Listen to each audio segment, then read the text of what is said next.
We've got a lot to discuss on today's episode of the MeidasTouch Podcast. Donald Trump going from "we will obliterate the entire civilization of Iran" to "we're going to make the greatest deal that it's going to make Obama's deal look so bad. I'm going to make the greatest deal with Iran ever," to Donald Trump now begging for an extension of the existing ceasefire with Iran for another 2 weeks. You know how Donald Trump's always like, "I'm going to give you that healthcare plan in 2 weeks. Just give me 2 more weeks, everybody," right? We went from Donald Trump saying on Friday that the Strait of Hormuz was open and Iran's excavators are going to work with our military excavators to dig up all of that nuclear dust and bring it back to the United States. And Iran's no longer going to fund any of the proxy groups, whether it's Hezbollah or the Houthis. They've surrendered. They've agreed to everything, right? You know, there was some indication from the Pakistan mediator that there was certain communications moving at least a little bit in the right direction. Then Donald Trump ruined it all. He tried to rub it in the face of the Iranians, then said, "And we're going to make them surrender. And look how humiliating they are." And then Donald Trump pushed them away. And then we're kind of where we're at now, where Iran doesn't want to have any further negotiations with the United States unless the U.S. actually agrees to the Iranian framework. And you have Pakistan in the middle basically saying, could we get another 2-week extension, please, Iran? And because all the nations in the Middle East right now, are terrified of a war resuming, we're going to break it all down and we're just going to give you the facts. I'm not going to give you, one side I'm just going to explain to you what's actually happening and you could judge for yourself what's going on. Also, big news today, another Trump cabinet official has been fired. It shouldn't shock you. It is another woman cabinet member. The 3 cabinet members who have been forced out have all been women. First, Kristi Noem, Department of Homeland Security Secretary, then Pam Bondi, Attorney General. Now Labor Secretary Lori Chavez DeRemer. They're framing it as a resignation. Donald Trump's communications director, Stephen Chung, says she's resigning, but clearly she was fired. In my opinion, a lot of turmoil there. She was under investigation for improper spending. There were allegations by the New York Post that she would go to strip clubs in Vegas and all of these places, and that there was booze that was in the office, and there was all of these allegations about that. Then there were 2 of her top aides at the Labor Department. They resigned or they were pushed out for creating hostile work environment and engaging in this conduct. Lori Chavez DeRemer's husband was apparently under investigation for potential sexual misconduct inside the Labor Department building itself. And so a lot of turmoil there. And let's not forget that Lori Chavez DeRemer was the individual, the first cabinet member who would put Donald Trump's banner like Stalin, like Hitler, like Kim Jong-un on the Labor Department building. And, she would be at those cabinet meetings saying, "Donald, you're going to see your big, beautiful face all over the building." So bye-bye, Lori Chavez DeRemer. We'll talk about that. And we got a lot to cover here on the MeidasTouch Network. It feels, let me bring in Brett and Jordy. It feels like so long ago when based on all of the developments when we last held our last live show, but a lot is happening right now, including that most audacious fraud and market manipulation yet that Donald Trump did on Friday, and his new tactic of calling up the reporters and having the reporters serve as his stenographers and saying Donald Trump said, Donald Trump, and he just did he opened the fire hose and just spread lie after, and just the craziest lies imaginable. But it manipulated the market on Friday, at least, Brett and Jordy. I just spoke to President Trump, and he said that everything is going amazing and that the oil is just flowing and flowing and flowing, and the Strait of Hormuz is open, and Iran actually wants to join in a joint venture with Donald Trump, and they want to build hotels, and they want to go fishing together, and they want to go to the zoo, and they want to hang out. They just want to be friends. Donald Trump told me that, so let me just uncritically report it to the public. That's how all of these tweets are lately, and they all drive me absolutely crazy. Can we stop talking about exactly what Donald Trump said and actually critically talk about it? You could say what he said. We show Donald Trump's posts on this channel, but we back up with we do it in the context of giving you the actual details itself, not just showing these things uncritically and acting like Donald Trump is telling the truth. We know that Donald Trump is not a truthful arbiter in this situation. And it's one of the things, by the way, that makes covering these issues so difficult. And especially, by the way, when you're in a conflict or a war with like the Iranian regime, with people like that, you don't necessarily know who to trust. And it becomes a difficult thing to grapple with when you realize that the information coming from the Iranians has been more accurate more times than not than the information coming from our own White House. And it's not just me saying that. The chief foreign correspondent at the Wall Street Journal is saying that also. It's really just a sign of the times, a sign of this administration, a rudderless, depraved, deranged administration. We keep, the latest with Gloria Chavez de Remer, her exit now, and you look into the investigations that are happening into her and her behavior, you just start to paint this picture of like this cabinet that is just out of control. These people are all out of control. They're all drinking, they're all having affairs, they're partying, they're flying private jets to their girlfriends to see them sing. Cutting off raccoon penises and sleeping with cutting off raccoon penises and wanting to eat them or something. Was that RFK did? I don't know. We don't need to go there. Okay, we don't need to go to the raccoon penises. But but these people are truly, truly, truly off the wall. I started referring to them. I've seen a lot of people say different things online. I saw a meme that said they're not a cabinet, they're a drunk drawer or a junk drawer. And that was a Freudian slip by me calling it a drunk drawer because you could also call them a liquor cabinet is another name going around for this crew of people that we are seeing in the White House. All right, I'm done. Jordy, what's the latest on your end? What's up, brothers? What's up, Midas Mighty? Pumped to get into tonight's show. I'm not saying this like to be funny, but there truly is no worse form of journalism right now than the I just spoke to President Trump crowd. I mean, these legacy reporters out there, they are just so thirsty. That's what comes to mind. They become megaphones for the Trump regime. I mean, what are they doing? And we've been calling this out for a while, but boy, was it put on display Friday and this week. I mean, it's next level. Like, you can't ignore this anymore, that this is the type of reporting that they're doing. And look, nobody knows how to snatch defeat from the jaws of victory quite like Donald Trump. He's a maniac that just needs to see like his fingerprints on everything, to the detriment of the American people and to the detriment of actually getting stuff done. Ben, a lot to get into tonight. Where do you want to start off, big bro?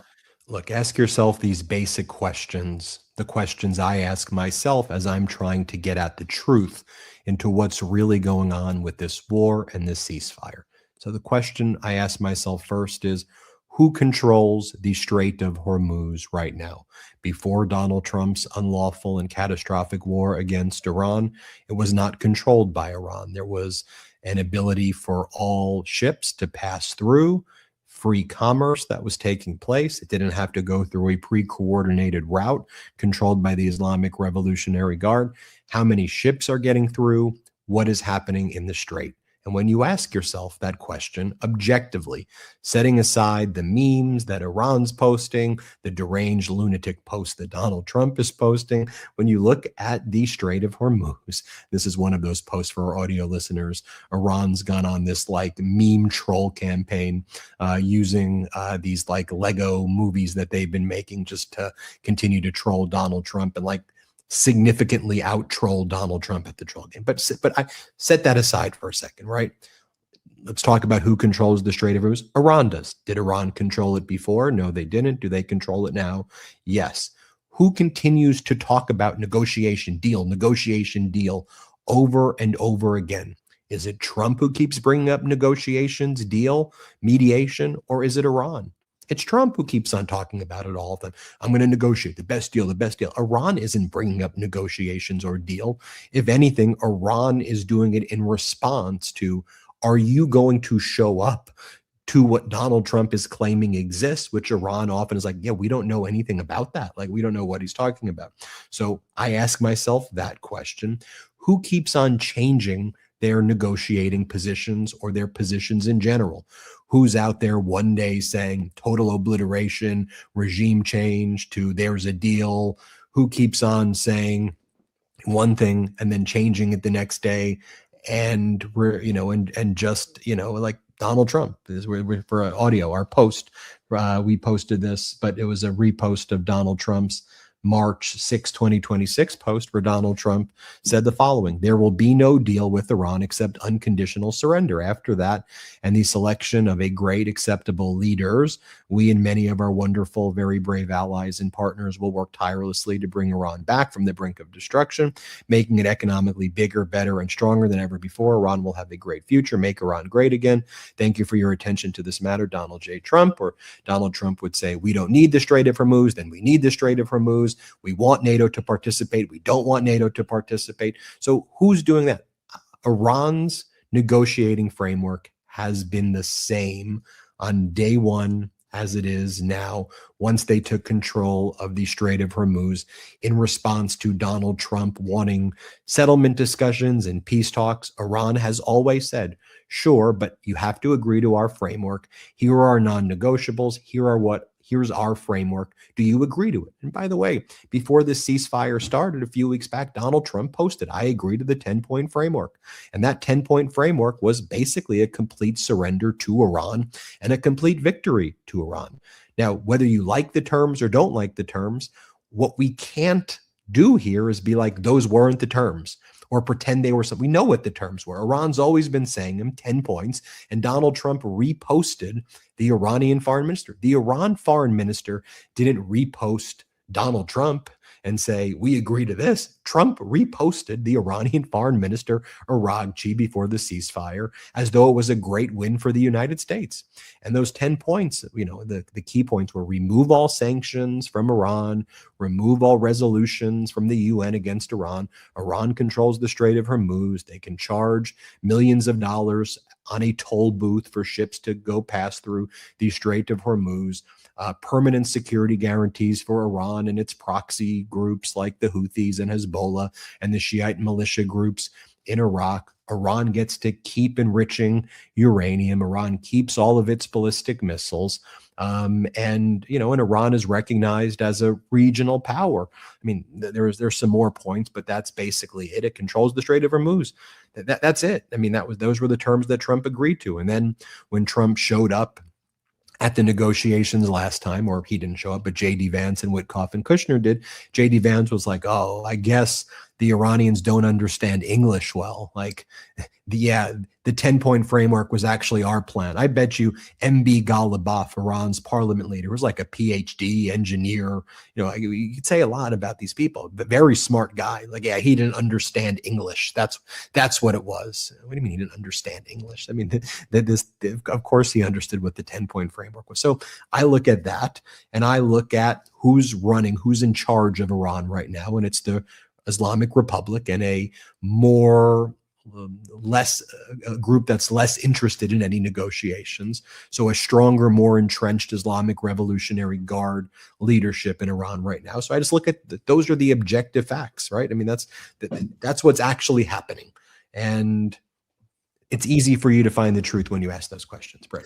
And I think it becomes a little easy, when you start reading the tea leaves, kind of what folks are saying behind the scenes about Donald Trump and this war. Like what the kind of insiders are saying who are around Trump is that Trump's heart really isn't in this anymore. I think Trump thought that he could do this like he did Venezuela, get in, get out, have it kind of be a one and done thing. And now he is stuck in a much bigger battle than he ever anticipated. And he's kind of already lost as is, like by every single metric of this war. It's just been a complete and total disaster for the United States. It's been a complete and total disaster for the United States economy. It's been horrific for our alliances. Just you go down the list.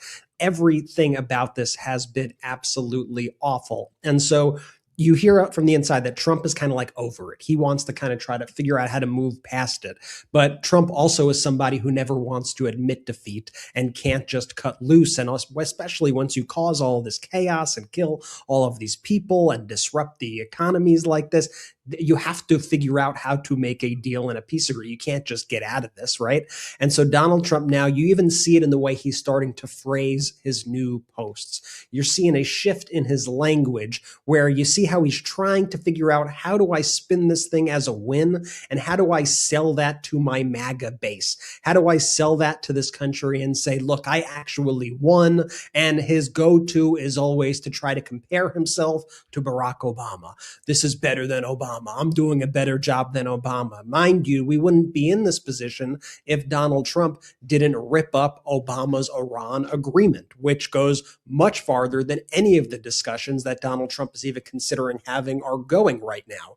So in a best case scenario for Trump, he will kind of circle back to the Obama nuclear deal, but a much weaker version of that after making Iran, let's face it, like a very dominant power in the region. He has elevated Iran like Iran has never been elevated before. And I think when you look at Trump's recent messages that he's posting, you see that he's trying to make it, look, I did a deal. It's better than Obama. I'm better than Obama. Ha, ha, ha.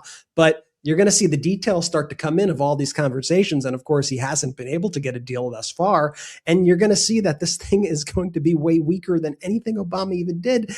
And if he just kept Obama's plan to begin with, we would not be in this situation to begin with. Donald Trump posted the following today. He wrote, the deal that we are making with Iran will be far better than the JCPOA. That's the Iran nuclear deal, commonly referred to as the Iran nuclear deal, penned by Barack Hussein Obama and sleepy Joe Biden. One of the worst deals ever. It was guaranteed road to a nuclear weapon, blah, blah, blah, blah, blah, blah, blah. Then he says, if a deal happens under Trump, it will guarantee peace, security, and safety, not only for Israel and the Middle East, but for Europe, America, and everywhere else. It will be something that the entire world will be proud of, instead of the years of embarrassment and humiliation. Embarrassment and humiliation. That sounds awfully familiar where the United States is right now under Donald Trump's leadership. Exactly. To borrow a Trump term, he doesn't have the cards. He doesn't have the cards to sell this to the American people like it's some great victory that he's orchestrating from behind the scenes because he's such a tactician trying to figure all of this out. I mean, really, what a smart guy. No, he doesn't have the cards. He can try all he wants. You know what's registering with the American people? Over a dozen American troops dead for a war of choice. The Strait of Hormuz closed. It was open before we got there. Now the whole war is built around opening the damn thing again. Oil prices skyrocketing, right? And by the way, the over a dozen troops dead, that's the number that it's been reported. Who knows what the real number is here? The Donald Trump shtick is officially growing old, even for his own MAGA base. There is no way, literally no way, for him to sell this as any victory. We've already seen the MAGA base turn on him for this just utter collapse of just absolute buffoonery of what we're seeing here. Again, the main things that are sticking in people's minds right now, over a dozen U.S. troops dead because of Donald Trump, skyrocketing oil prices, and the Strait still closed, Ben. You know, there's an expression for tennis players that you don't want to be in dead man's land or no man's land, which is kind of right in the middle, right between the net and the back area of the court. Because once you're in the middle, you kind of have to commit to one way or the other, right? Am I going to go to net? Am I going to stay back? And Donald Trump is in kind of no man's land or no person's land in the war.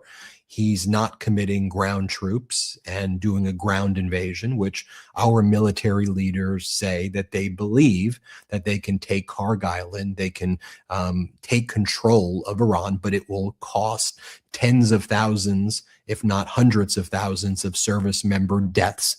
And it will be bloody, and it will be one of the, I think, biggest death situations, I think, in the history, perhaps even bigger than World War II, of our soldiers ever. I think worse than Vietnam. But our military says, if that's what you want to do, here's how we do it. Here's the plan. And the top generals and admirals said, here's how you do it. Let me be very clear in my view. I think this whole war is unlawful, is unjust, is catastrophic, that we were pulled into it by Netanyahu. I'm just want to give you my opinion. So I'm not endorsing that plan. I'm just telling you what the military generals have said. We can do it. It's going to cost tens of thousands, if not hundreds of thousands of American soldiers. we'll have to see. I mean, to me, I don't think we could do it, even if the generals claim. I think it'll look like what's happening with Russia and Ukraine, where there's been, potentially millions of deaths of Russian soldiers, in that catastrophic, unlawful invasion of Ukraine. But they're saying that's the path. The other path is Donald Trump negotiates with Iran, but then you have to concede defeat or concede a loss because Iran's not moving away from its framework. So you're going to have to agree that Iran can enrich uranium at some point. You can't say we're going to take everything. We take the Strait of Hormuz. You can support Hezbollah and the Houthis and the Shiite militia groups in Iraq, and you have to destroy your ballistic missiles, and we're going to excavate and get all the nuclear dust, and we get to choose the regime. You can't try to do in a negotiation that which you cannot accomplish on the battlefield. And, I don't know, maybe because Donald Trump's so used to dealing with sycophants and a media that bends the knee and so many weak corporations that Trump's used to thinking that he's so smart and that he tricks people. He's not tricking, even the people here domestically. They just believe it's in their self-interest to sell out people and to be, in my view, traitors to this country and democracy for short-term profit over the long-term stability, frankly, of their companies and interest in this country in order to be Trump sycophants. Like, Iran realizes what he's doing. So Trump's in no man's land. In other words, he thinks that he's going to social media post his way out of it and that he can just do extensions, 2 weeks ceasefire, 2 weeks, 2 weeks, 2 weeks, 2 weeks. Maybe everybody forgets about it, like the healthcare plan, and everyone's like a miracle. Nobody's going to talk about it. And then maybe a new crisis develops, or maybe Donald Trump just keeps on delaying it. And then he gets bailed out by Gulf countries who try to reach a solution, or he gets bailed out because Europe is in a jet fuel crisis, or Asia is running very low on fuel. So China maybe figure it out. And then Donald Trump swoops in and goes, I figured it out. I solved it, when other countries come in and now try to figure it out. But Trump just keeps 2 weeks, 2 weeks, 2 weeks, 2 weeks. I mean, in terms of bankruptcies, if we think about Trump bankrupting his casino, this would be a bankruptcy in terms of the U.S. security umbrella in the Middle East. It's bankrupt. To the extent there was a version of a Chapter 7 or Chapter 11, we've experienced it in the Middle East. Nobody trusts the United States security guarantees anywhere in the world at this point. Yes, other countries recognize that still America makes some of the most powerful weapons, and the American military industrial complex is the strongest that there is for certain types of weapons, not the nimble weapons necessarily, the drones, the unmanned vessels, and some of the weapons that work today. But there's a lot of very powerful weapons the U.S. has, the F-35s and the 15s and certain types of drones and other types of equipment, and the HIMARS and things like that. But overall, the security umbrella broken. I mean, there was a big conference that was held in Turkey over this past weekend, where lots of Gulf countries were there, and the constant theme was, and they were delicate in how they said it, but it was basically like, yeah, why do we have American military bases in our country? What was the point of giving Donald Trump all of the, they didn't say it as direct as this, but if you read between the lines of their diplomatic language, what did we get in return? Why did he not even let us know about the war was even going to start? Him and Netanyahu just went alone. We didn't even get a heads up, and they weren't able to protect us when we needed them. And so this is what Trump wants to do, and he thinks he can do, which he can't with Iran, is be in no man's land, right? Where he'll do his threats and his social media posts, and, he'll all caps, I'm going to obliterate you. That doesn't make Iran scared. And then what Donald Trump does, because he wants to act a little tough, but it actually makes him look very weak, and Iran's mocking it, is he puts on this blockade right around the Persian Gulf. So Trump's view of opening the Strait of Hormuz is further blockading the Strait of Hormuz, because Donald Trump doesn't want to commit to a ground invasion because he's scared to do it. And he shouldn't do it. Let me be very clear. I'm glad that he's scared to do it because it's unlawful, but I'm not glad that we got into this unlawful, catastrophic war to begin with. But this blockade makes him feel tough. But at the end of the day, it makes him look really weak internationally. And what Iran's saying is the most powerful navy in the world, the United States, they went from saying he's going to do minesweepers and he's going to control the Strait of Hormuz to basically now the U.S. Navy is acting like pirates. going after cargo ships. It's like we're trying to get our ships to go to China to deliver food, and the American Navy is bragging about interdicting out of maybe 8 ships. It's able to interdict one of them, and then CENTCOM brags like this is some major accomplishment that the most powerful Navy in the history of the world is able to jump on an Iranian ship. And so Trump thinks that's a point of strength. It's a point of weakness, but more significantly, it is something that is anathema. It's something that prevents negotiations from taking place. Because how could you negotiate when Trump views that the blockade is going to put pressure on Iran to negotiate, and Iran says, we're only going to negotiate if you respect our sovereignty, if you respect our 10-point framework, if you respect our right to exist, if you respect us as a country, and you demonstrate that that's how you can rebuild trust for us to be at the negotiating table. And now some of you may watch this go, why would we do that? Screw that. Why, or we're the US. Why would we respect? Okay, then don't do that. Then I guess do a ground invasion. Like you have to choose which way you want to go. Then do a ground invasion and lose tens of thousands of hundreds of thousands of American soldier lives. Try to take over Karg Island. It would be catastrophic. But you have to one of the reasons why leadership is so important, and temperament and experience and successfully running things before, is that you're entrusted to make very difficult decisions. And sometimes the decisions may have to mean withdrawal and you have to concede a defeat, or sometimes it means escalation. But this no man's land, this no person's land that Trump's doing, all that is very much reminiscent of it's COVID all over again. It's saying like a miracle, it's all going to go away. 2 weeks, 2 weeks, 2 weeks, 2 weeks, 2 weeks. And that's the plan. We're in a 2-week cycle. But what's happening behind the scenes is that we have this oil shock that is going to cause damage for years, perhaps decades right now, because so much oil is not being shipped and is not even being, drilled for at this point, because there's nowhere to contain the oil anymore. Supply shocks across the board on other things, liquefied natural gas and fertilizer, and all of these things are going to catch up, and someone's going to have to fix it eventually, right? And then this is why we need to frame these issues appropriately, because then what Trump does is blame the person who fixes it, right? He's the arsonist. Let's be clear. He's breaking everything.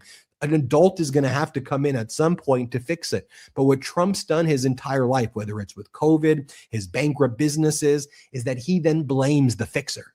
He blames the person who tries to make things better. So that's why we have to finally have a news company like the MeidasTouch Network that gives you we've laid it out. This is what his plan is. And what you have to do is relentlessly call it out every day, over and over again. Here's what's happening, and that's why. So we'll take our first quick break of the show. When we come back, I want to talk about Donald Trump firing a cabinet member, Lori Chavez DeReber. That's the 3rd woman on the cabinet who has been terminated thus far. It's not a surprise to me that he gets rid of all of the women on his cabinet. Look, there's a lot of blame. They were all pretty bad. Let's be clear. Kristi Noem, Pam Bondi, Lori Chavez DeRemer, horrible. But I could just as much make the case that RFK Jr. and Pete Hegseth and Howard Lutnick and others should have gone before them or at the same time. Let's take our first quick break of the show. A reminder, subscribe, help us get to 7 million subscribers here. And in addition, subscribe to the MeidasTouch on audio as well, wherever you get audio podcasts. Help us help us grow that audio platform. All right, let's take our first quick break of the show. We'll be right back.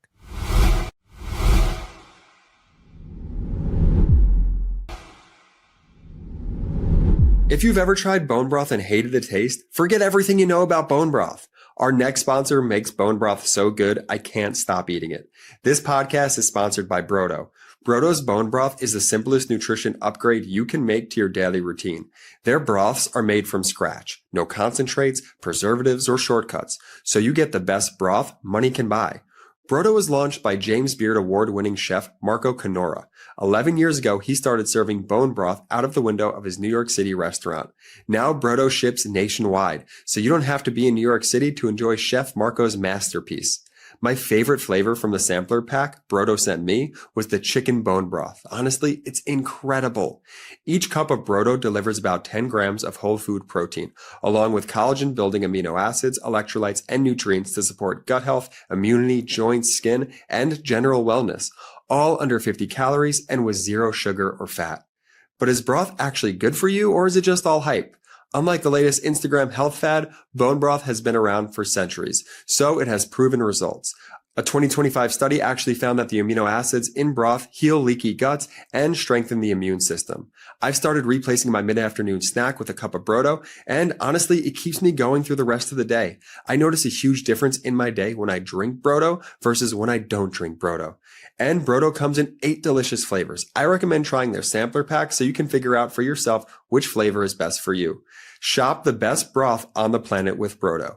Head to brodo.com/Meidas for 20% off your first subscription order and use code Meidas for an additional $10 off.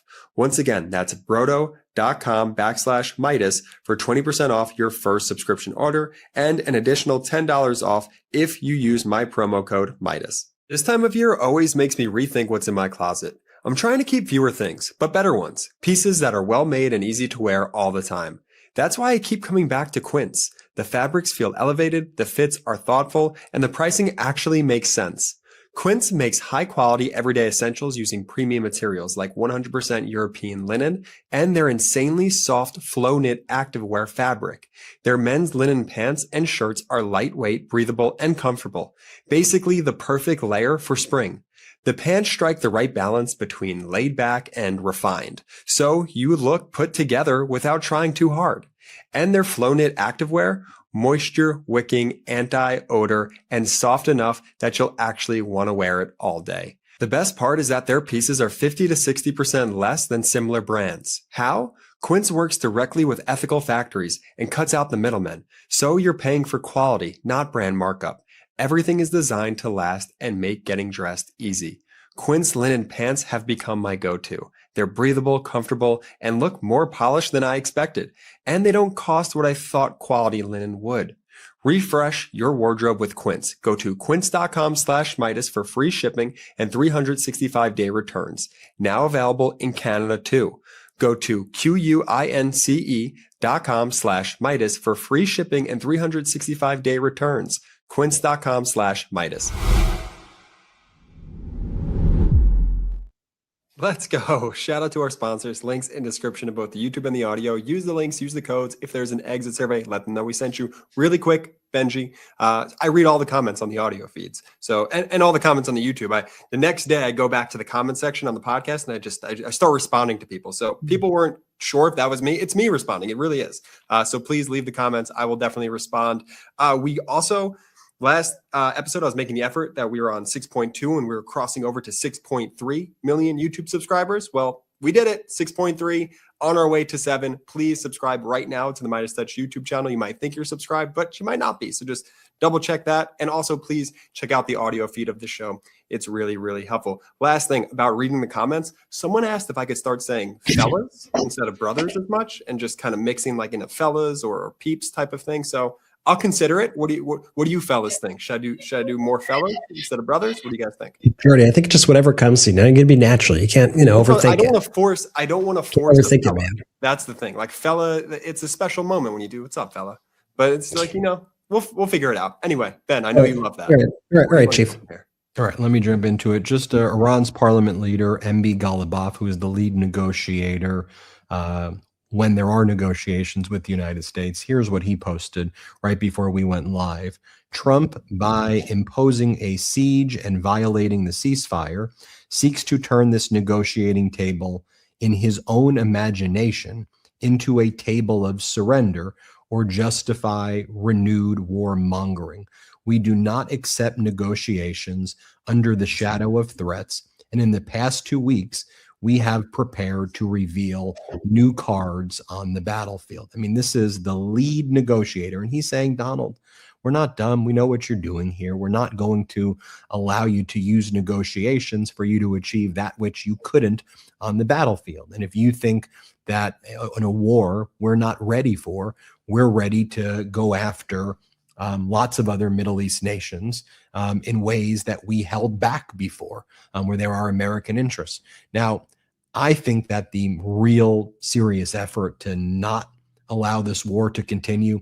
I mean, it's coming from the Gulf countries. I mean, Donald Trump is running around like a headless chicken, although I don't like that's a mean analogy, but that's how it's being described by military leaders and others in the White House. I mean, this Wall Street Journal expose on Donald Trump that was published this past weekend. I mean, it's as damning as can be because these leaks are coming from within, from top military leaders. Behind Trump's public bravado on the war, he grapples with his own fears. And he's described like, so when people are like, hey, Ben, those titles, man, are hyperbolic. You're saying he's panicking and he's running around. He's not panicking.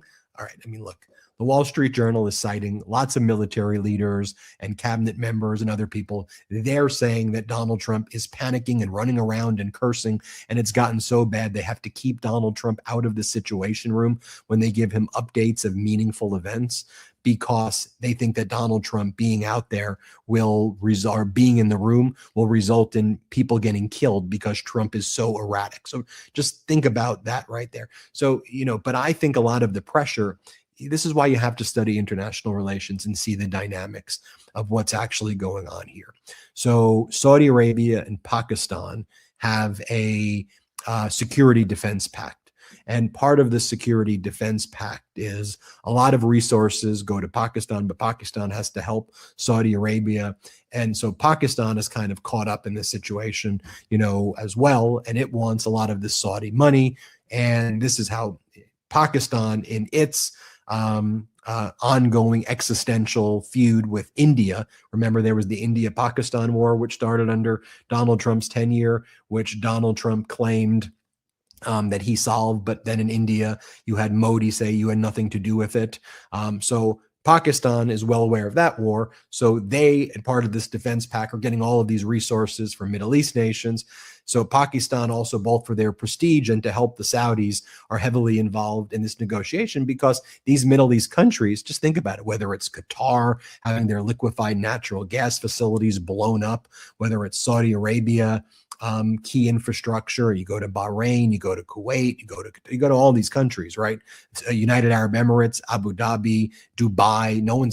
Who's going to go there for tourism anymore, right? Like who's going to be moving to these areas? And they spent a lot of time trying to diversify outside of just being, these crude oil countries.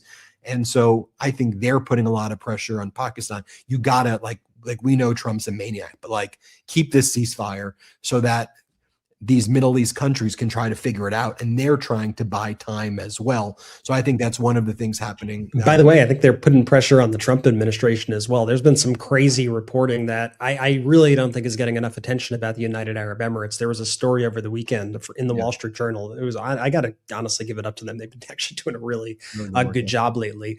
And they were warning the Trump administration. They had a meeting with Trump officials, I believe in DC, that basically, if this war continues with Iran, that it could totally destabilize their entire economy. And this is an economy, the United Arab Emirates, which, oil obviously plays such a big role in this economy. They thought they had a lot of runway, I think, to absorb the pain from something like this. But they are pissed off right now at the Trump administration. And they're saying, if this takes down our economy, we're going to need you to bail us out, Donald Trump. This is your fault. You're going to have to do something for us.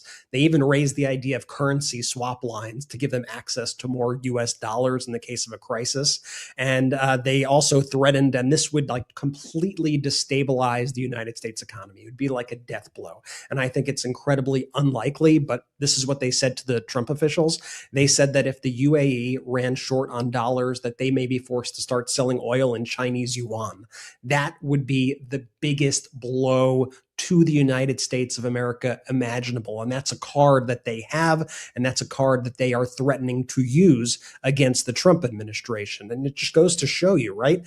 You have all these Gulf nations out there. The first things that they did when Donald Trump came into office, here, Mr. Trump, take this jet. Here, take this, let me give your son-in-law money. Let me do this. Let me do that. All of this stuff, which is essentially just a bribery for Donald Trump to turn around and just screw them over with this war, destroy their tourism, destroy their economies, get them into this war, into this conflict, whatever you want to call it, what they're involved in as a result of Donald Trump's war in Iran. But I think it's very telling that you have the United Arab Emirates meeting with Trump officials in the Treasury and elsewhere in the White House to make these warnings, to make these threats, and to say basically, you screwed this up, you better fix it. He's a serial bankrupter. Like everything Trump touches turns to shit. And that's just the most obvious conclusion of any relationship that this man has ever had. That's just that there is countless evidence, countless of examples of this every single time. And every single time he tries to put his fingers on the scale of doing any sorts of business, he fails miserably. He bankrupted a goddamn casino. That is the most humiliating thing ever for any sort of businessman to actually do. He's absolutely pathetic. Of course, this was going to be the natural turn or evolution of this relationship. It does not surprise me in the slightest. If you look at Donald Trump's past, Jordy, though, of the bankruptcies, he would convince different groups of bankers to basically fund his bankruptcies, and they would be the ones holding the bag. It would be these, lenders, and it would also be the contractors who would get screwed over. And then he would do these reorganization bankruptcies, and then he would screw them over again. And then he would come out with this kind of grandiose plan of building the biggest and he would, again, manage to convince another group of people. And by the time he was on The Apprentice, he really kind of ran through any type of lender, that was out there. And, when a lot of people were pointing to Trump's foreign entanglements, lots of people were basically saying he ran out of any type of legitimate lenders. And so he had to go elsewhere to potentially get his money and to help kind of bail him out. And now what we're seeing here is he was basically, these Arab nations were basically like the bankers, and they don't like Donald. It's not like, oh, we like you. I mean, Trump's like, they like Trump. They like Trump. No, I mean, they've done the psychological profile, and they believed, how could our tourism ever be in jeopardy if Donald Trump builds a Trump property in the center of our city, or if there's a Trump golf course, we're protected because he's going to want to protect his own things. But the fallacy is the fallacy that Donald Trump is rational, that he's able to actually, think through these things, or a few steps ahead, and that he can meaningfully execute successfully. Because what they should have looked at is all, Jordy, to your point, all of these failures in the past, because they're just the next suckers and losers, to use a Trump term, that gave him all this stuff, and then that he screwed over. And now what he's looking to do is find his bad guy, right? I mean, go back to all of these other examples. So who was it that was to blame for this or that or the other? Who was it to blame when he destroyed Atlantic City? Who was it to blame when, he, destroyed this building project or that building? Who were the bad guys who all, he has to find that in this narrative that he creates so he can walk while others get destroyed. And now it's NATO. NATO is that boogeyman. NATO screwed me over.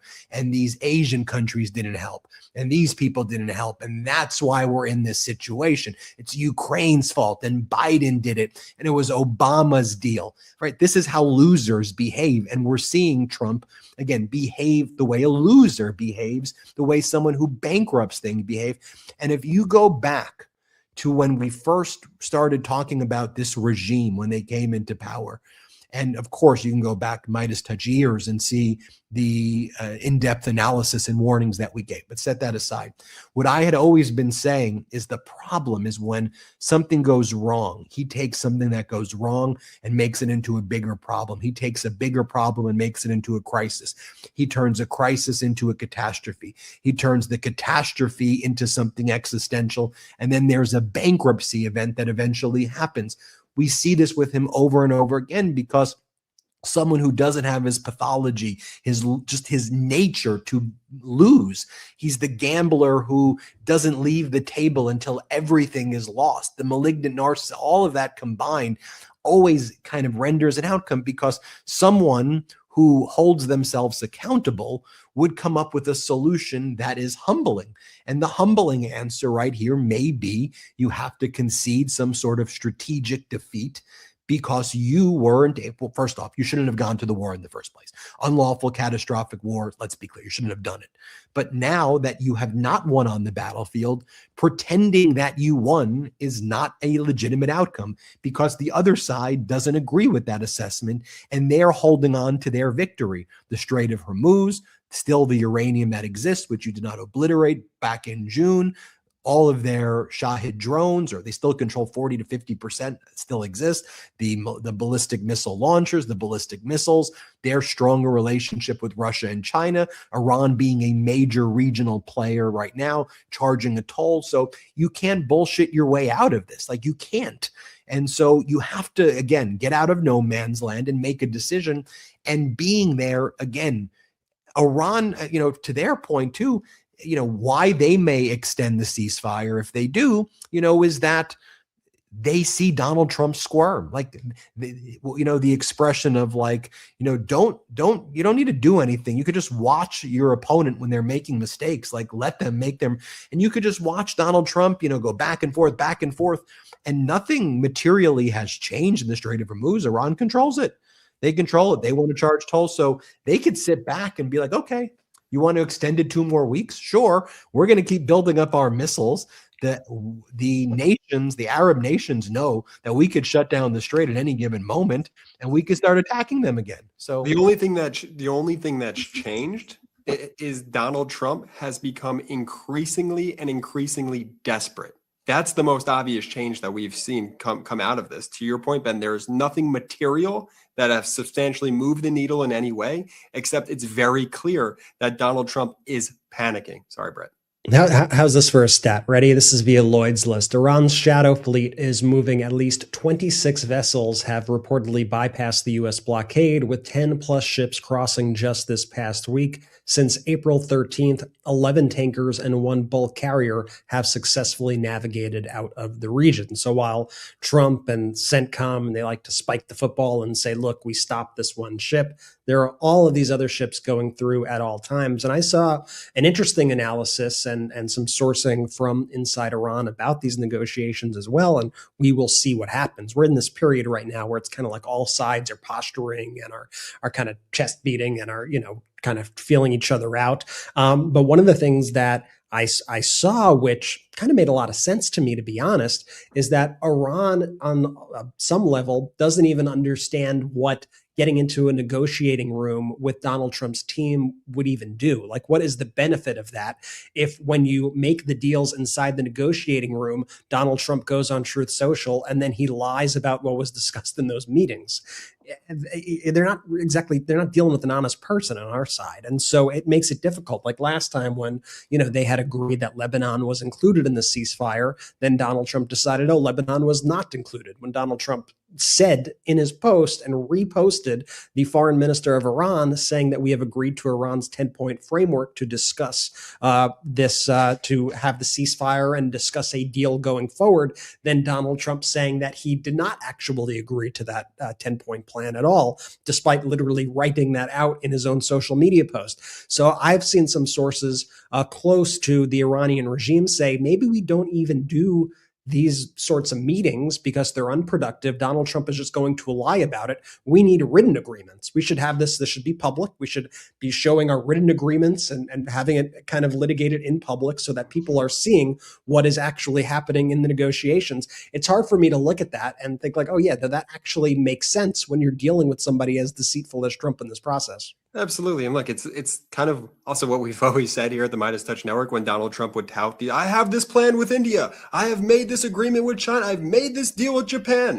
And it's like, dude, what do you even say? What is the deal? What is the framework? Can we see the paperwork? Can we see the signatures on the paperwork? You can't just say you have a deal, Donald, when there's actually no deal in place. Then he goes, oh, it's a framework of a deal. Dude, you're a putz. You're a putz and no one takes you seriously. And you know what? His own internal people don't take him seriously. I want to go back really quickly to where we started this segment, which was that Wall Street Journal article. I mean, this was damning. This was as damning as it gets. I want to emphasize this from the article. The military essentially staged like a quiet internal coup of the Situation Room because Donald Trump's ego and his temperament, they're just viewed as such a direct threat to the American lives that he can't even be like in the room with them. Like in its most basic form, it's that Donald Trump's own handlers view him as this liability. So again, let me just like get this straight. During the high stakes mission to rescue our downed US airmen in Iran, military advisors intentionally excluded Trump from the command room. Like they didn't do this for his security or for reasons to protect Trump. They did it because they feared like his erratic temperament would just totally derail the mission. Do you know how insane that is? Like, just take a step back. If any other president had done this, this would be wall-to-wall coverage. And by the way, this part is often overlooked in that story, that instead of receiving real-time live feeds of the situation, which is standard for any president, like we all know that, Trump's aides were giving him updates of meaningful moments, like whatever that means. Even Trump's own handlers, they treat him like this kid that just cannot be trusted with like our secrets or the safety of these missions. And so like, I just look at this audience, and more so, I look to MAGA specifically. I'm asking MAGA, are we great yet? Like, is this the golden age? Is this a president who is stable and bringing back the dominance of this country? Are we alpha? Are we alpha enough for you? Because all I'm seeing is like one misstep after the next, absolutely pathetic handling of all of this, to the point where his own people don't trust him enough to be in the command room, Ben. Two quick points I'll make.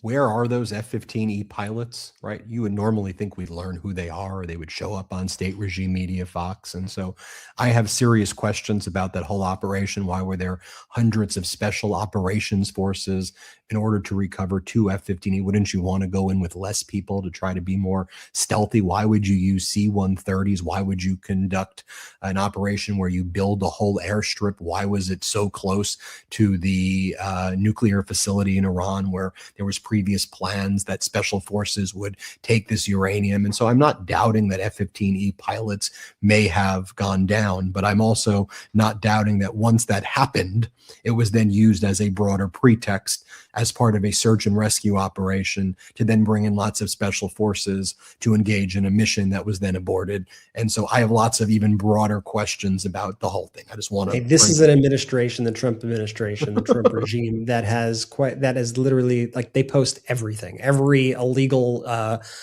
strike they do on boats in the Pacific or in the Caribbean. They show you, right? They show you everything. They try to post anything that they think could possibly make them look good. So it is shocking to me that there's no footage of this at all. Nothing, zero. They haven't even told us even the pilot's name, what their rank was. Like, we know nothing about these people. It just is odd. It really is a very. It's such a good point, because the same way too, they weaponize like American iconography. Like, they wrap themselves in the flag, and again, they spike the football over any tiny, teeny win. You would think that they would name these pilots, in fact, probably bring them up, give them medals of honor, like do the whole show, But no, like not even they. Oh no, but they did this one thing. No, they haven't done anything, and that right there, that gives it all away to me. I like that Trump's new thing is every time now he like pauses bombing Iran, he views it as him ending another war. So now he's up to like, he's ended 12 wars.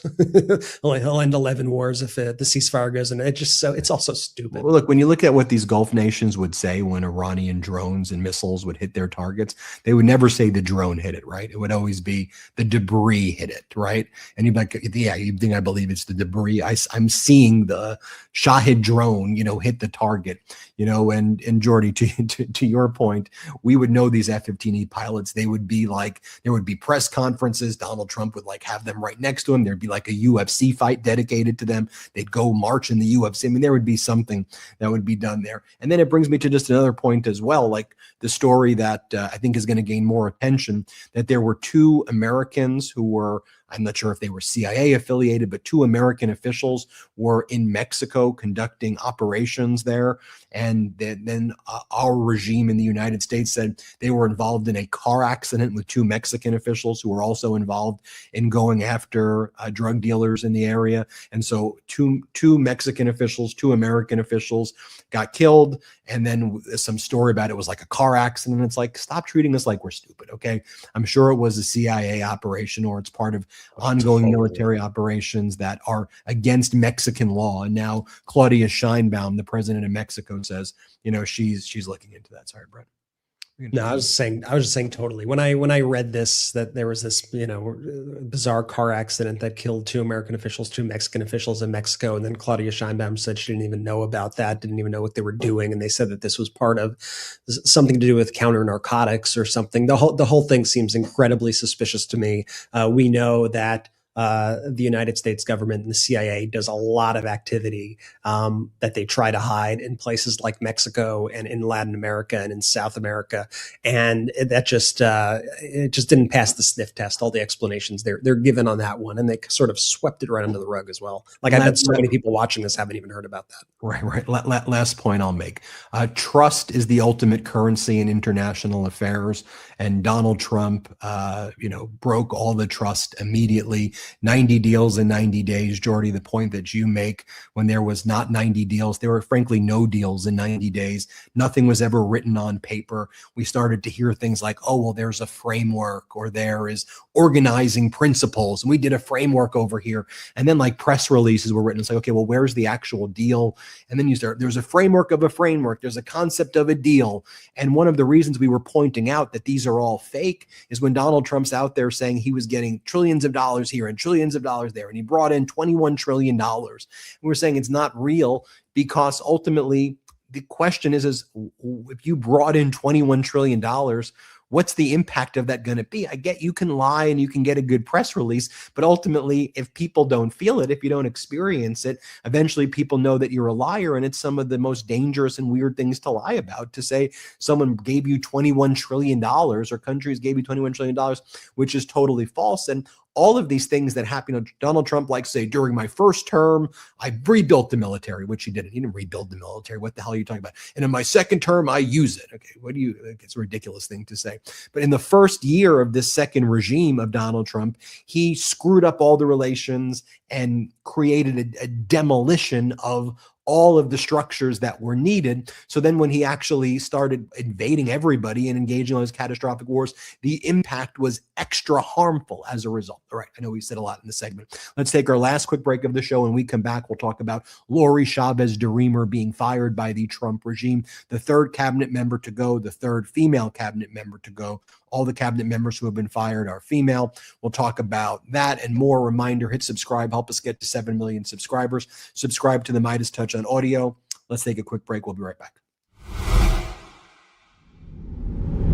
Ever wake up sweaty, freezing, or just uncomfortable? The temperature in your bedroom can make or break your sleep. That's why I switched to Miracle Made sheets. They're inspired by NASA technology and use silver-infused temperature-regulating fabric to help you sleep perfectly all night long. Miracle Made sheets feel just as good, if not better, than sheets you'd find at a 5-star hotel, but without the steep price tag. Smooth, breathable, and ridiculously comfortable. Thanks to their antibacterial silver technology, Miracle Made sheets stay cleaner and fresher up to 3 times longer than regular sheets. That means fewer odors, fewer wash cycles, and way less laundry. All that hidden bacteria in regular sheets, it can clog your pores and cause breakouts. Miracle Made's antibacterial design helps you sleep cleaner and clearer night after night. Miracle Made sheets are crafted with NASA-inspired silver-infused fabric that helps regulate your body temperature. Hot sleeper, cold sleeper, it doesn't matter. These sheets help keep you in the comfort zone all night long. Upgrade your sleep or give the gift of better rest. Go to trymiracle.com/Meidas to try Miracle Made sheets today. You'll save over 40%, and when you use the promo code Meidas, you'll get an extra 20% off plus a free 3-piece towel set. They make for an amazing gift, and with a 30-day money-back guarantee, there's no risk. That's trymiracle.com/Meidas, code Meidas at checkout. Thanks to Miracle Made for sponsoring this episode. Every business is asking the same question. How do we make AI work for us? The possibilities are endless, and guessing is too risky. But sitting on the sidelines is not an option, because one thing is almost certain, your competitors are already making their move. No more waiting. With NetSuite by Oracle, you can put AI to work today. NetSuite is the #1 AI cloud ERP, trusted by over 43,000 businesses. It's a unified suite that brings your financials, inventory, commerce, HR, and CRM into a single source of truth. That connected data is what makes your AI smarter. So it doesn't just guess, it knows.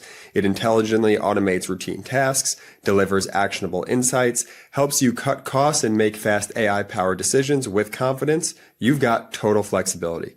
From software and IT services to healthcare, equipment manufacturing, financial services, and many other great American industries, NetSuite delivers a customized solution for your business. This isn't another bolted-on tool. It's AI built into the system that runs your business. Whether your company earns millions or even hundreds of millions, NetSuite helps you stay ahead of the pack. If I needed this product, it's what I would use. If your revenues are at least in the 7 figures, get our business guide, Demystifying AI, at netsuite.com/Meidas. The guide is free to you at netsuite.com/Meidas, netsuite.com/Meidas. Shout out to our sponsors. Links in description of both YouTube and the audio. Use the links, use the codes. If there's an exit survey, let them know we sent you. Look, I hate to even play this game because I just don't know if it's like a useful exercise, but part of me feels like it is. And it's just viewing things through the lens and the context of like, imagine if Biden did it. Imagine if that Wall Street Journal article came out under President Biden and that his temperament didn't allow him to even be in the room as they were conducting missions. It is so beyond anything, man. Could just imagine the wall-to-wall coverage on Fox News about this.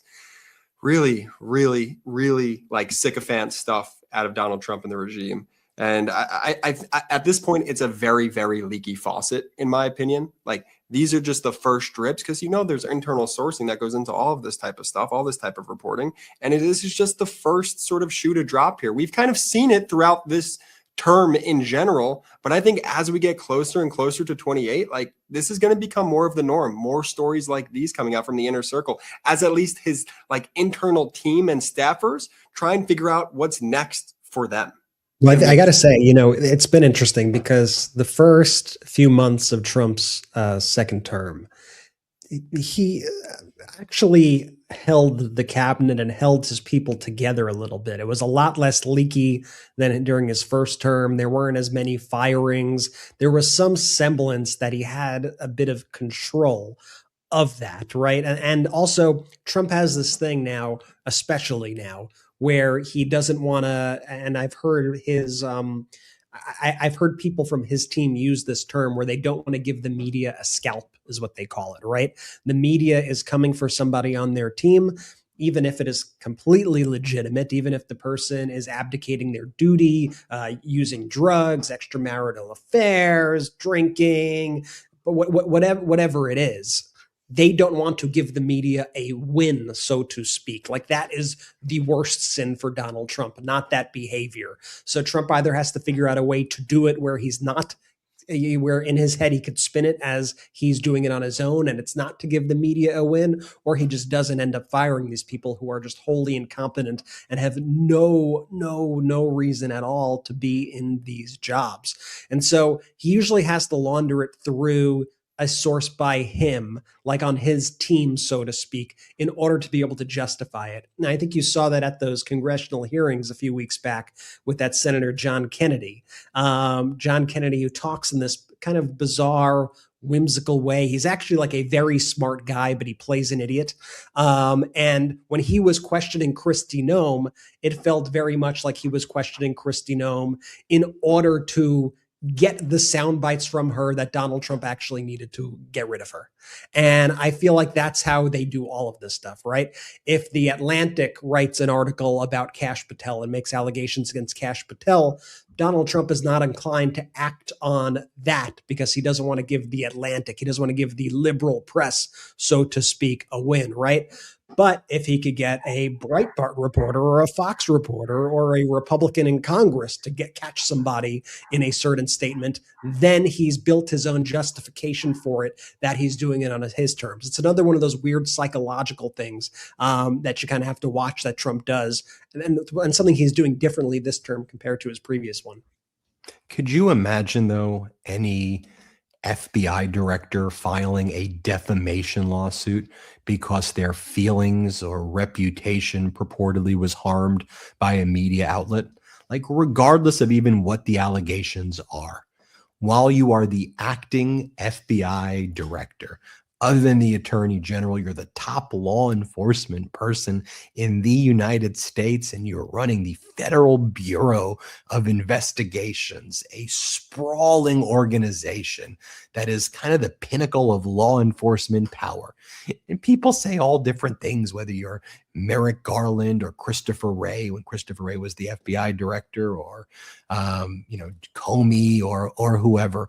But while you are running this sprawling organization, you believe your reputation, and I'm not even setting it aside the allegations, just to get to the point where you're like, you know what? I'm going to call a civil plaintiff's lawyer firm and file a defamation lawsuit and make stories about me suing. And now I'm going to be a litigant, and I'm going to have to deal with discovery, and I'm going to have to deal with document requests, and I'm going to have to deal with a trial. Like, what if the Atlantic, rather than filing a motion to dismiss and then having like a protracted year-long battle over the legal issues of the defamation case and the actual malice standard and Times versus Sullivan and all of these First Amendment issues, and then Kash Patel files amended complaints and drags it on, like when Donald Trump files all of his defamation claims. What if the Atlantic says, you know what, let's just do a trial. Let's just do an expedited trial. Kash, I want your deposition. I'm going to take your discovery. I'm going to take discovery of your girlfriend. I'm going to take discovery of all of the people around you. I want to see receipts. I want to see where you've been. I want your credit cards. I want your cat. I'm going to subpoena the various clubs that the article says that he was at. Like, I'm going to do all of that, and we'll do a trial. And then what? There's going to be a 3-week trial potentially with the FBI director, while there's like actual, it's not here's the thing too. And look, the allegations against Kash are bad and they're disturbing and all of that. But set that aside. Think about a more broader issue. You're supposed to be a public servant. You're supposed to be doing public service. Okay. You're supposed to be making sacrifices for the people, a servant for the public. Like, that's what it means to be a politician. Well, you should be. That's why I always say on this network, stop gamifying these politics. Stop exalting the personalities of these politics. These are supposed to be public servants who work for us.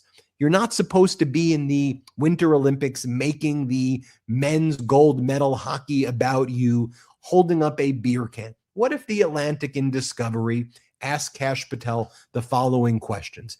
Admit that you said that while you were in the Olympics in Italy, you were on duty and you were there for work. Admit or deny. What's he going to say? Oh, the statements that they put out were that he was there for work. Admit that while you were working in Italy, you went into the locker room with the hockey team and you started to drink beer. Admit or deny. Admit that it would be a violation of FBI protocol for other positions to be drinking on the job in any situation. Admit or deny. Just take that one instance. Like, you can remove every other allegation. Just take the one that was public. Admit or deny that it would be against what's he going to say? Deny? He's going to say, admit that was broadcast to millions of people. Admit or deny. Admit. Okay. So then, if you're representing the Atlantic, setting aside any other aspect, you would say, how could we have acted with actual malice in anything if he's on videotape doing that, and look at his admissions?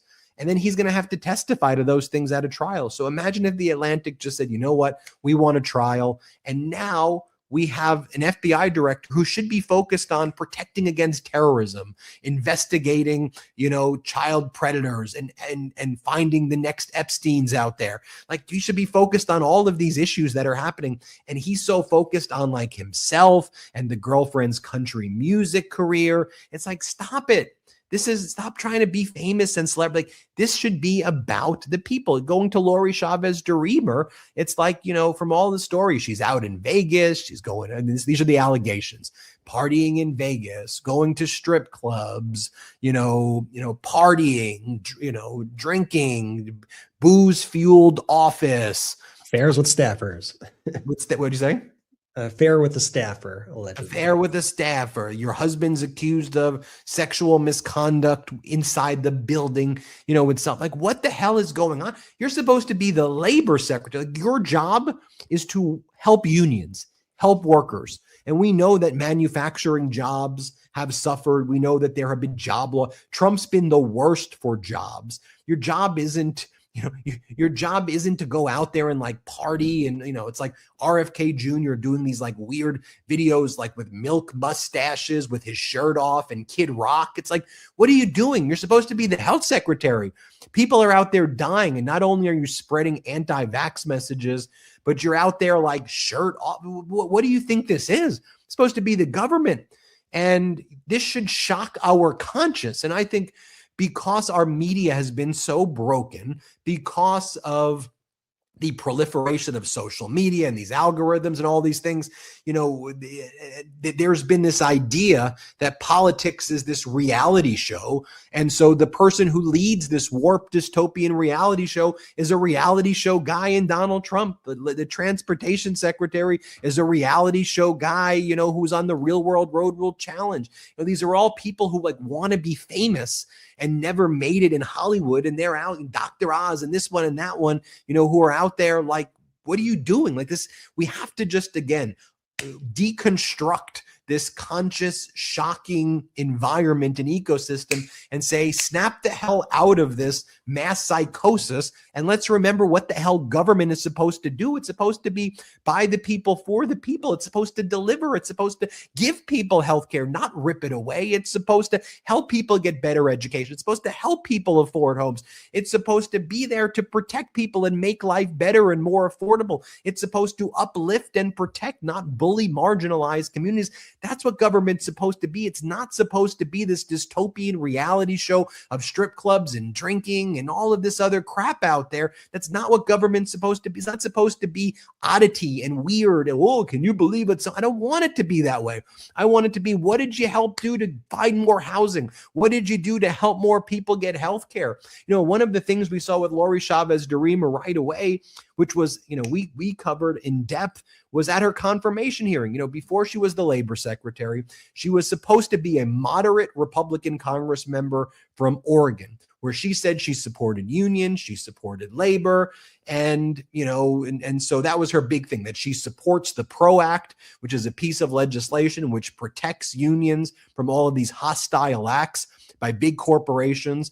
And so the idea that you had this moderate Republican from Oregon who supports the PRO Act, that's how she branded herself. But like all of these Trump people, it's phony. They're all phony. Remember during her, we can talk about all the salacious stuff and the this and the that and the strip clubs and the Vegas vacations and the husband, all these allegations. And to be clear, she denies the allegations for what it's worth, but her top staffers also resigned during this investigation. By the way, the inspector general who Trump hired was a MAGA Republican Congress member who was also involved in like extramarital affair allegations as well. So there's all of that. But this was at her confirmation hearing back in February 2025. When Rand Paul asked her, so do you no longer support the PRO Act, the important legislation for unions? And watch what she does over here. Play this clip. Do you still support the PRO Act or don't you support the PRO Act? Thank you, Senator Paul. And I appreciated our meeting as well. I thought it was quite what you shared with me is how important it is to you and your state. And I heard that from many members. The right to work is a fundamental tenet of labor laws, where states have a right to choose if they want to be a right to work state, and that should be protected. PRO Act would have overturned that. Yes, thank you, Senator. I signed on to the PRO Act because I was representing Oregon's 5th District, but I also signed on to the PRO Act because I wanted to be at that table and have those conversations. But I fully, fairly, and support states who want to protect their right to work.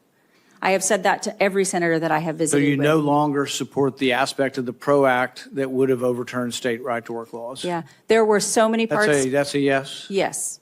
Yes, sir. No more questions. Thank you, Senator.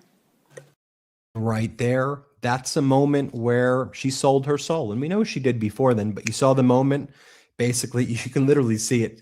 I don't know if she had one to begin with, but it came out of her. Boom, I'm MAGA. So she goes from that to then she did the Trump cabinet meetings where she would make Kim Jong-un proud. Here, play this clip of her at the cabinet meeting.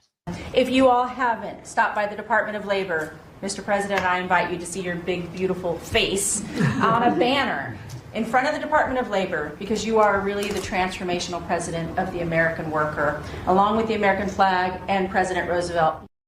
Yeah, and beyond embarrassing. Brett and Jordy, I'll turn it over to you. Stop putting your names on things. Stop putting your face on things. Stop trying to be celebrities. Just like cut the shit. Cut the shit. What are you doing for the American people? That's what government is supposed to be. And it's funny. I remember when Donald Trump was picking his cabinet members and he selected Lori Chavez-DeRemer.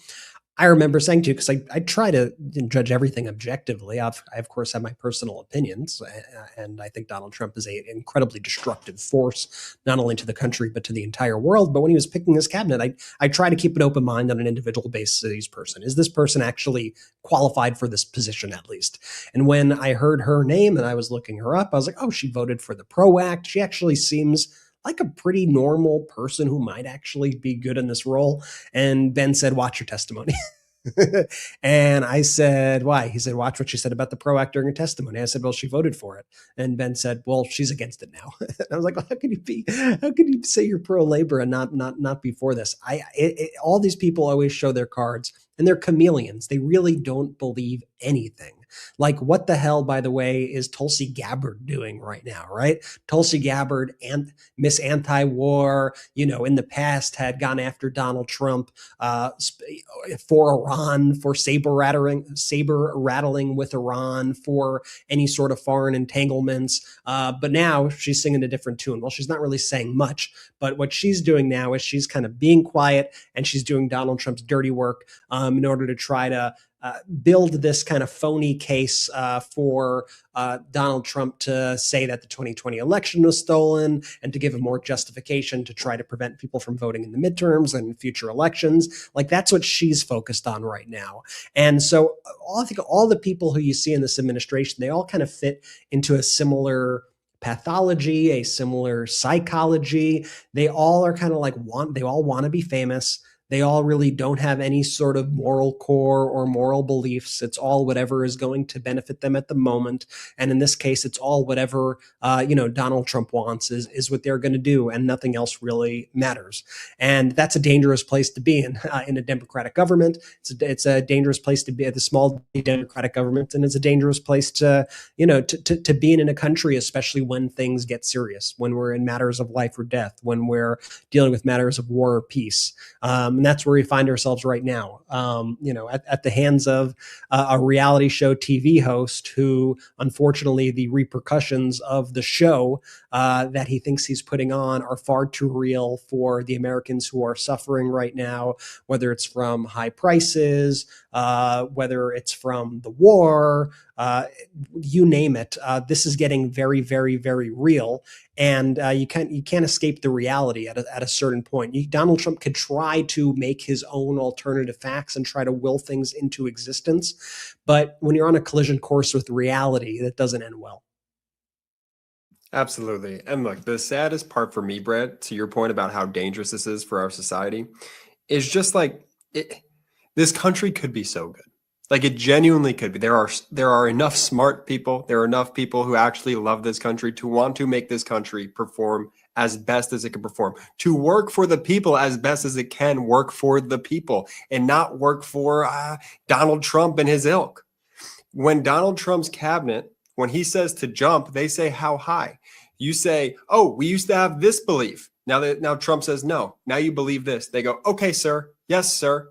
And that's just what I always come back to. It's like just so pathetic from these Trump regime cabinet members, all of these people, that they just pledge allegiance, not to this country, but to Donald Trump. Their one goal in this administration is to help make him look good, or just to do his bidding, right? I'm not saying that they're doing a good job at making him look good, but I'm just saying that's their whole goal for anything that they do, is how will this reflect Donald Trump? How can this impact and make his life better? Him, Donald Trump, the reality star, the guy who bankrupted casinos and countless businesses. Him, Donald Trump. It is so beyond the pale to me, because again, this country at its best could be so high powering if all of our elected officials actually wanted to work for the American people, if they wanted to dig in and figure out a sustainable healthcare plan, if they wanted to dig in and understand affordability for housing for the countless of Americans across this country, if they wanted to dig in and figure out, hey, how can we make sure that no one's going hungry in the society? Or how can we figure out that there are no homeless folks? Or how can we figure out the mental health crisis that's just ravaging our society? We could do that. Genuinely, we could figure that out if people wanted to actually work that are in government for this country and not to serve some person and only that person. It's upsetting to me and frustrating because to me, it is that simple. To me, there are so many good people in this country that actually want to do the good thing, but the system right now is so upside down, topsy-turvy, that it only ends up benefiting people like Donald Trump. And it is so disheartening to me, but I truly believe, like the folks in this community, in the Meidas Mighty, and the pro-democracy community, that we could get there, that we can be that high-powered, high-functioning society that I can only aspire that we reach to one day, because people are truly fed up and that they're seeing through all of this BS more so than they ever have before. And the megaphones and the microphones are pointed towards independent media, exposing all of this BS and all of this corruption on a daily, hourly, minutely basis. And we've all had enough. And so we just have to ask ourselves, do we want to live in the society where Donald Trump and his ilk continue to benefit and they're not working for the American people, or any person in government isn't working for the American people? Or do we want to live in a society that actually benefits us all? Benji. I never want to hear again that we don't have enough money for this, that, or the other. Okay. They're trying to do $1.5 trillion for the defense budget right now. $300 billion for ICE and Border Patrol, Gestapo, hundreds of millions of dollars, not from private funds, but from public funds for so-called White House renovations. And if you go and look down the list of, hundreds of millions of dollars for the most, for Trump golfing and all of this stuff. And so I never want to hear, oh, we don't have enough money for healthcare. We don't have enough money for that. We don't have enough money for that. I never want to hear a MAGA Republican go, I'm a fiscal hawk. I'm a deficit. No, you're not. You're a fraud. You are a fraud. You are crooked as hell, and you hate this country, and you hate people, and you live a miserable existence, and your entire life's work is to cause pain and to hurt other people so you could do the bidding of right-wing oligarchs. It's despicable. That's all I got. I'll leave on that high positive note right there. Thanks everybody for watching. We appreciate you. We'll see you next time on the MeidasTouch Podcast. A reminder, let friends, family members, everybody know about the show. Send this episode to people so they can see it. Say, hey, try out the show. Tell me what you think. These guys come with receipts.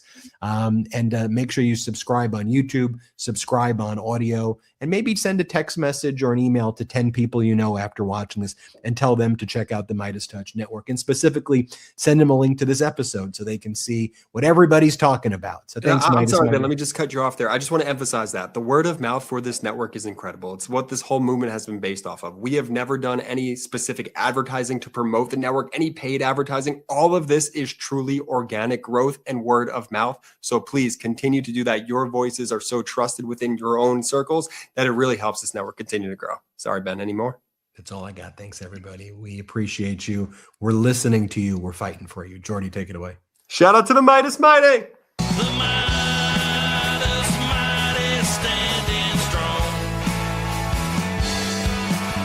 against the fascists. We sing our song. We will get it right whenever. Want to stay plugged in? Become a subscriber to our Substack at MeidasPlus.com. You'll get daily recaps from Ron Filipkowski, ad-free episodes of our podcast, and more exclusive content only available at MeidasPlus.com.